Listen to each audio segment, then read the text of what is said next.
மே 9th இந்த நிழல் குடை படம் ரிலீஸ் ஆக போற. கண்டிப்பா நீங்க எல்லாம் போய் பார்க்கணும். ஏன்னா இந்த காலகட்டத்தில் போயிட்டு இருக்கு. நம்ம எல்லாம் ஃபேமிலி லைஃப்ல இது ஒரு மிகப்பெரிய நிஜம்தான். இப்போ நான் கூட இந்த ஃபங்க்ஷன்ல இருக்க. அதுக்காக நான் என் மாமியார் அப்புறம் என் வீட்டில் இருக்க 2 அயம்மாக்கு நன்றி சொல்லணும். அயம்மாஸ் ஜாப் இப்போ ரொம்ப குட் பேமெண்ட் இருக்கும், எல்லாம் இருக்கும், வசதி இருக்கும்.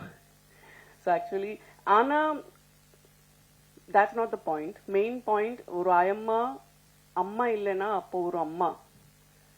ஸோ இந்த படத்தில் அதே பாயிண்ட் கொஞ்சம் த்ரில்லர் எலிமெண்ட் ஆட் பண்ணி நம்ம எல்லாவுக்காக காமிக்க போகிறேன்.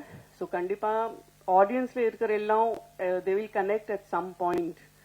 ஸோ நிழல் குடை என்டையர் டீம் எல்லாருக்கும், விஜித் அப்புறம் ஜான் அண்ட் டைரக்டர் சார், உங்கள் எல்லாருக்கும் all the best. God bless you. Play store மற்றும் ஆப் ஸ்டோரில் இருந்து பாலிமர் செயலியை QR கோடு மூலம் பதிவிறக்கம் செய்யுங்கள். செய்திகளை உடனுக்குடன் பெறுங்கள்.